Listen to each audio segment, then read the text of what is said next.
नमस्कार, आप देख रहे हैं खबरों का सबसे विश्वसनीय और धमाकेदार बुलेटिन न्यूज ब्लास्ट और आपके साथ में विजेंद्र सोलंकी। जालोर सिरोही के अस्पतालों को एम्स द्वारा गोद लेने की मांग सांसद देवजी पटेल ने केंद्रीय स्वास्थ्य मंत्री मनसुख मांडविया से मांग की है। मांग करते हुए कहा कि क्षेत्र की स्वास्थ्य सुविधा को उन्नत करने के लिए आग्रह किया गया है। जालोर जिला जोधपुर संभाग में है, जो कि जोधपुर से 140 किलोमीटर दूर है। ऐसे में लोगों को गंभीर बीमारी के इलाज के लिए दूर जाना पड़ता है। अहमदाबाद, जोधपुर और उदयपुर जाने को मजबूर होना पड़ता है यहाँ के लोगों को, जो मरीजों के लिए काफी खर्चीला भी है, परेशानी से भरा भी होता है और जिंदगियां खतरे में रहती है। जालोर जिले में करीब 125 सी टाइप गांव हैं, जहां उप स्वास्थ्य केंद्र नहीं है। विशेषज्ञों की कमी के चलते झोला छाप डॉक्टर्स पर लोग निर्भर हैं, मजबूर हैं। सिरोही जिला नीति आयोग के आकांक्षी जिला में शामिल है और इसलिए मांग ये की गई है कि जो यहाँ के अस्पताल हैं, यानी कि जालोर और सिरोही के जो अस्पताल हैं, उनको एम्स द्वारा गोद ले लिया जाए, ये मांग की गई है। मांग के पीछे कई कारण सांसद देवजी पटेल ने गिनाए।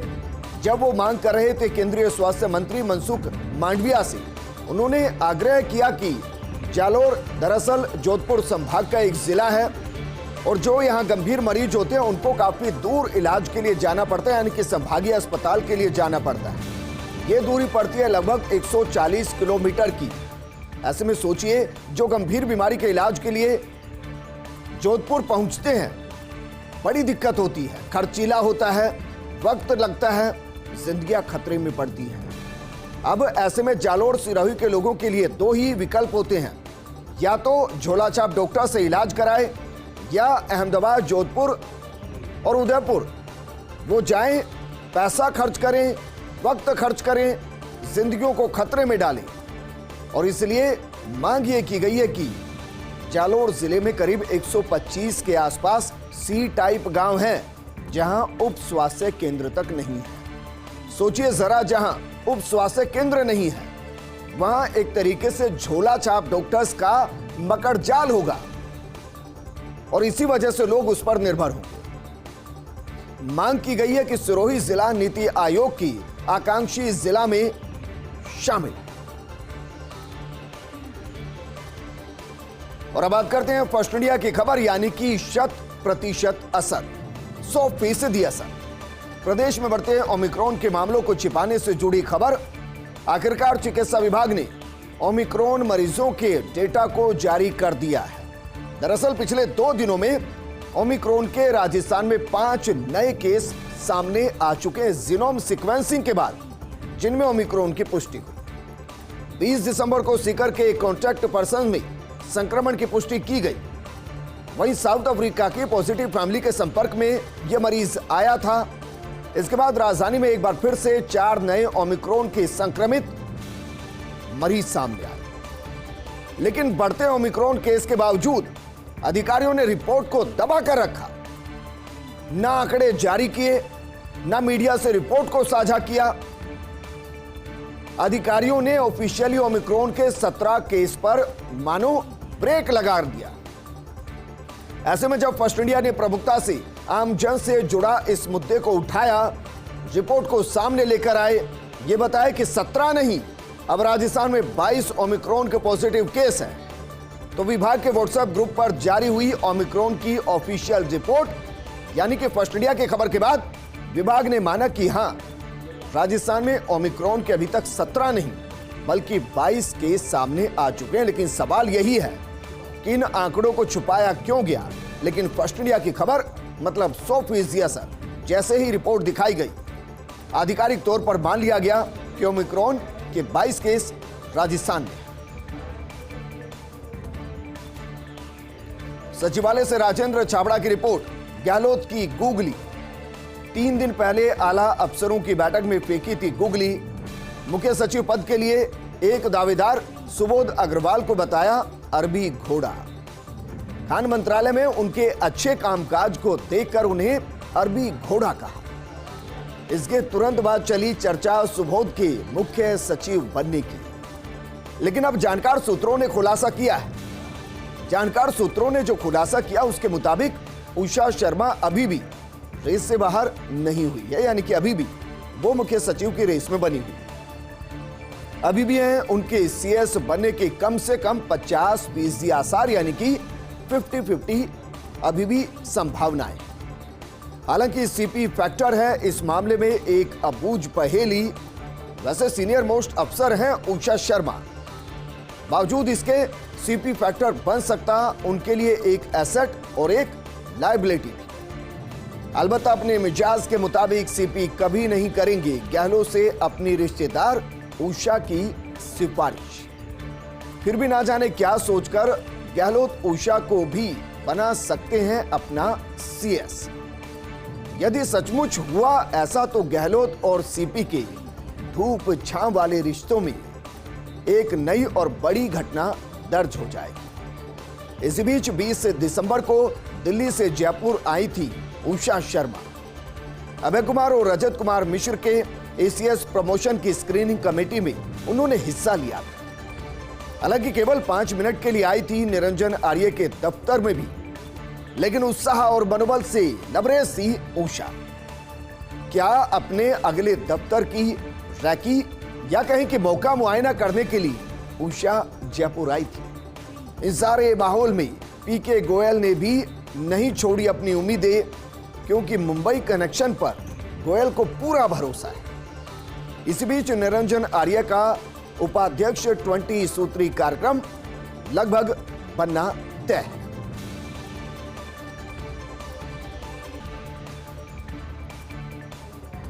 गहलोत कैबिनेट और मंत्रिपरिषद की बैठक आज शाम 7 बजे कैबिनेट और 7:30 बजे मंत्रिपरिषद की बैठक होगी। मुख्यमंत्री गहलोत की अध्यक्षता में सीएमआर में यह बैठक होगी। कैबिनेट और मंत्रिपरिषद बैठक में 4 विभागों की एजेंडों पर चर्चा होगी। ये 4 विभाग कौन है ये हम आपको बता रहे हैं। दरअसल इनमें से 3 विभाग है गृह, वित्त और शिक्षा विभाग, जिनके संभावित एजेंडों पर चर्चा होगी। कंप्यूटर अनुदेशक भर्ती के नए नियमों का अनुमोदन होना है। सरकार ने नए नियमों का प्रस्ताव तैयार कर लिया है। अभियोजन सेवा से जुड़े नियमों में संशोधन का संभावित एजेंडा भी है। वित्त विभाग का अवकाश संबंधी नियमों में संशोधन का प्रस्तावित और संभावित एजेंडा है। वहीं मंत्रिपरिषद में प्रशासन शहरों के संग, प्रशासन गांवों के संग अभियान की प्रगति की समीक्षा की जाएगी। हालांकि ये कैबिनेट की बैठक और मंत्रिपरिषद की बैठक के बाद ही तस्वीर साफ हो पाएगी कि एजेंडे क्या क्या रहे, कौन कौन से बड़े फैसले लिए गए। और ऐसी उम्मीद भी की जा सकती है कि मंत्रिपरिषद की बैठक के बाद बाकायदा मीडिया से मुखातिब होकर बताया जाए कि आज कैबिनेट और मंत्रिपरिषद की बैठक में क्या कुछ महत्वपूर्ण रहा, कौन कौन से बड़े फैसले लिए गए। प्रदेश में कड़ाके की सर्दी पड़ रही है, या कहें कि ओस की बूंदें जम रही हैं, बर्फ हो रही है। और ऐसे में शीतलहर और पाला पड़ने से फसलों को नुकसान हो रहा है। पाला पड़ने से प्रदेश के कई जिलों में फसलों में खराबा हुआ है। मुख्यमंत्री गहलोत ने किसानों की परेशानी पर गंभीरता दिखाई है। फसल खराबे वाले जिलों में विशेष गिरदावरी के निर्देश दिए गए हैं। इस दौरान कहा गया है कि चूरू, झुंझुनू, सीकर, जयपुर, चित्तौड़गढ़, करौली, भीलवाड़ा, हनुमानगढ़ जिलों में पाला पड़ने की सूचना मिली है। इस जिलों में विशेष गिरदावरी के निर्देश दिए गए हैं, जिससे फसल खराबे की स्थिति में नियमानुसार कृषि आदान अनुदान दिया जा सके। वाणिज्य कर विभाग में अतिरिक्त आयुक्त के पद के लिए मांगे गए आवेदन।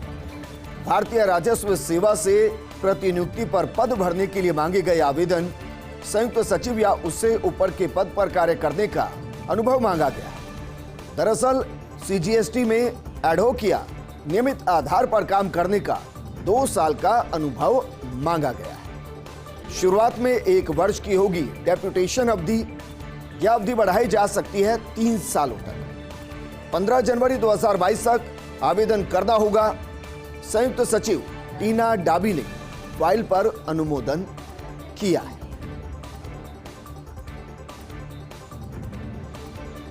और अब बात करते हैं घर घर औषधि योजना की, यानी कि औषधि युक्त पौधों को घर घर तक पहुंचाने की। माना जा रहा है कि घर घर औषधि योजना को अभूतपूर्व सफलता मिली है। कोविड के दौर में संजीवनी बनी प्रदेश के लोगों के लिए योजना 100% लक्ष्य पूर्ण करने के करीब पहुंच चुकी है। घर घर औषधि योजना इस दौरान 5 अलग अलग पौधों को हर घर तक पहुंचाया जा रहा था। मुख्य सचिव श्रेया गुहा की अगुवाई में योजना के 99.82% लक्ष्य को पूरा कर दिया गया। महज 4.5 महीने में प्रदेश भर में वितरित कर दी गई 63,15,000 किट्स। प्रमुख सचिव श्रेया गुहा ने योजना क्रियान्वयन में लगे अधिकारियों की पीठ थपथपाई और थपथपानी चाहिए। मुख्यमंत्री, वन मंत्री और मुख्य सचिव द्वारा योजना की मॉनिटरिंग की जाती है।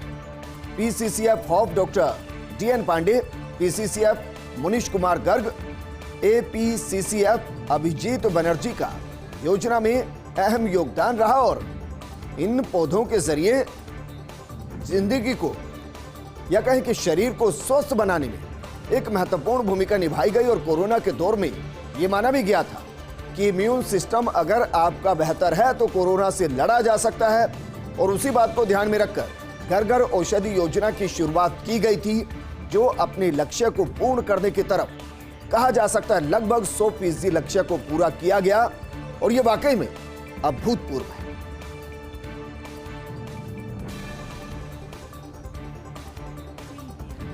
और अब बात करते हैं वरिष्ठ संवाददाता लक्ष्मण राघव की रिपोर्ट। जयपुर में एक और राजनीतिक शक्ति का उदय आज दिखाई दिया है। आरएसएस के पैटर्न पर हुआ उदय। जिस तरह राजनीतिक दल ना होने के बावजूद आरएसएस का रुतबा रहता है, ठीक उसी तरह सक्रिय राजनीति से दूर रहकर भी क्षत्रिय युवक संघ ने रुतबा बनाया है। अब राजस्थान का हर राजनीतिक दल राजपूत समाज की तरफ देखेगा और इस प्रकार 2023 के मद्देनजर हर कोई हाईजैक करना चाहेगा इस मंच को, जिसके जरिए 3 लाख लोगों को संबोधित किया गया। आज कहा जा रहा है कि 3 लाख के आसपास आज इस समारोह में लोग पहुंचे। अब देखिए कौन मारता है बाजी इस दौड़ में, अपने आप में गंभीर सवाल है। गजेंद्र सिंह शेखावत से धर्मेंद्र राठौड़ तक इस दौड़ में शामिल है। सतीश पूनिया से लेकर महेश जोशी तक शामिल है। प्रताप सिंह खाचरियावास से घनश्याम तिवारी तक शामिल है। आज राजपूत समाज की इस सभा में जुटी ऐतिहासिक भीड़ से कई लोगों और दलों को बदलनी होगी अपनी चुनावी रणनीति, बात चाहे 2023 की हो या 2024 की। और इसके पीछे की वजह आप ये भी कह सकते हैं कि केसरिया रंग में रंगा नजर आया जयपुर शहर। एक जाजम पर आए राजपूत क्षत्रप, या कहें कि एक छत्र के नीचे नजर आए राजपूत छत्रप। लगभग 3 लाख राजपूत जुटे हीरक जयंती समारोह में 20,000 से ज्यादा राजपूत महिलाएं भी समारोह में पहुंची। हेलीकॉप्टर से जो मौजूद भीड़ थी उस पर पुष्प वर्षा की गई, फूलों की बारिश की गई। इस संख्या बल के साथ राजपूत समाज का जयपुर में पहला सबसे बड़ा कार्यक्रम, और इसलिए राजपूत नेता मंच से यह भी कहते नजर आए कि ना भूते ना भविष्यति, यानी ना कभी ऐसा प्रोग्राम हुआ और ना ही कभी होगा। प्रत्येक राजनीतिक दलों के लगभग सभी राजपूत क्षत्रपों ने यहां हाजिरी लगाई, क्योंकि कहा गया कि ये कोई राजनीतिक प्लेटफॉर्म नहीं है, ये समाज का मंच है। और समाज के मंच पर किसी भी पार्टी के क्षत्रप हो, आज हर कोई नजर आए। गजेंद्र सिंह शेखावत, प्रताप सिंह खाचरियावास, राजेंद्र राठौड़, धर्मेंद्र राठौड़ के संबोधन हुए।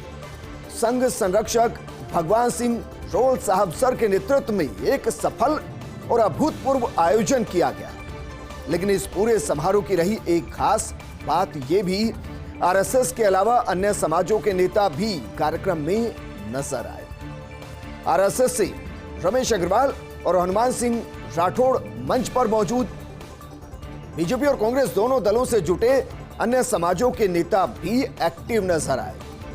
फिर बात चाहे बीजेपी से चंद्रशेखर की हो, सतीश पूनिया, रामचरण बोहरा, घनश्याम तिवारी, अभिनेश महर्षि, अलका गुर्जर, अन्य नेताओं ने भी यहां अपनी उपस्थिति दर्ज कराई। वहीं कांग्रेस से महेश जोशी, सुखराम बिश्नोई जैसे दिग्गज राजपूतों के बीच पहुंचे।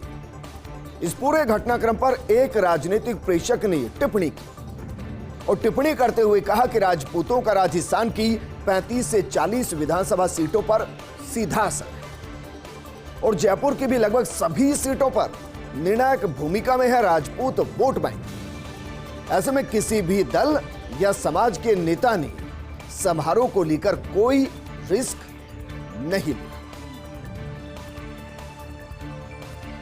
कोरोना के नए वेरिएंट ओमिक्रॉन को लेकर गहलोत सरकार गंभीर है। चिकित्सा मंत्री प्रसादी लाल मीणा ने दावा किया और दावा करते हुए कहा कि ओमिक्रॉन को लेकर राज्य सरकार सतर्क है। घातक नहीं है ओमिक्रॉन, सिर्फ एक मौत हुई अमेरिका में। डेल्टा जैसा घातक नहीं ओमिक्रॉन। जिनके दोनों डोज लगी है वो सेफ हैं, सुरक्षित हैं, उनके लिए खतरा नहीं है। हम चाहते हैं पहले सबके वैक्सीन के दोनों डोज लगे, लोग सुरक्षित हों, फिर बूस्टर डोज की बात तब करेंगे जब दोनों डोज लग जाए। बूस्टर को लेकर मुख्यमंत्री ने प्रधानमंत्री मोदी को पत्र लिखा है, उस पर जल्द ही फैसला हो सकता है।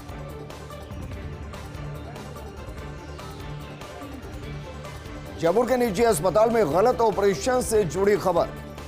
घटनाक्रम पर प्राइवेट अस्पताल एंड नर्सिंग होम सोसाइटी सक्रिय हो गई है। सोसाइटी सेक्रेटरी डॉक्टर विजय कपूर ने इस मामले में सरकार से मांग उठाई है। पूरे मामले की निष्पक्ष जांच के लिए एक कमेटी के गठन का सुझाव दिया है। कमेटी में सोसाइटी के प्रतिनिधि के अलावा ऑर्थोपेडिक चिकित्सक, स्पाइन एक्सपर्ट को शामिल कर निष्पक्ष जांच की मांग की गई है। साथ ही कहा गया कि यदि जांच में अस्पताल प्रशासन दोषी पाया जाता है तो दोषी निजी अस्पताल के खिलाफ की जाए कठोर कार्रवाई। उधर इस पूरे मामले में सीएमएचओ एक नरोत्तम शर्मा का बयान आया। उन्होंने कहा कि अस्पताल में आज फिर से भेजी गई एक्सपर्ट डॉक्टर्स की टीम हर इश्यू पर चिकित्सकों की टीम जांच करेगी और उसके बाद रिपोर्ट देगी। आरपीएस से आईपीएस में प्रमोशन के जरिए चयन के लिए बोर्ड बैठक। कल दिल्ली में यूपीएससी में होगी बोर्ड बैठक। सीएस निरंजन आर्य बैठक में शामिल होने कल सुबह दिल्ली जाएंगे। गृह विभाग की वरिष्ठता सूची के मुताबिक लिए जा रहे 4 दावेदारों के नाम सुरेंद्र सिंह, संजीव नयन, नरेंद्र सिंह, योगेश गोयल के नाम प्रमुख दावेदारों में शामिल है। भरतलाल मीणा के लिए फिर लिफाफा बंद होगा या नहीं, इस पर कोई विचार। यदि भरतलाल का लिफाफा बंद नहीं हुआ तो ज्ञानचंद यादव के नाम पर विचार संभव है। वरिष्ठता सूची के मुताबिक करण शर्मा, कृष्ण चंद यादव, लक्ष्मण दास, रामजीवन गुप्ता, राजेश कुमार यादव, भूपेंद्र सिंह यादव, हनुमान प्रसाद मीणा, राजेश कुमार कावंट और नरेंद्र प्रसाद मीणा के नाम भी हैं। हीरक जयंती समारोह की झलकियां। जयपुर से जुटे प्रदेश भर के राजपूत क्षत्रप, लेकिन क्षत्रिय युवक संघ का डेकोरम रहा बरकरार। मुख्य मंच पर नहीं मिली राजनेताओं को जगह। मुख्य मंच पर मौजूद रहे केवल संघ से जुड़े लोग। मुख्य मंच के दोनों तरफ थे बड़े मंच मौजूद और इन दोनों मंच पर मिली राजनेताओं और अन्य राजपूत क्षत्रपों को जगह। सभ्यता और शिष्टाचार को लेकर क्षत्रिय युवक संघ की है अपनी एक अलग पहचान।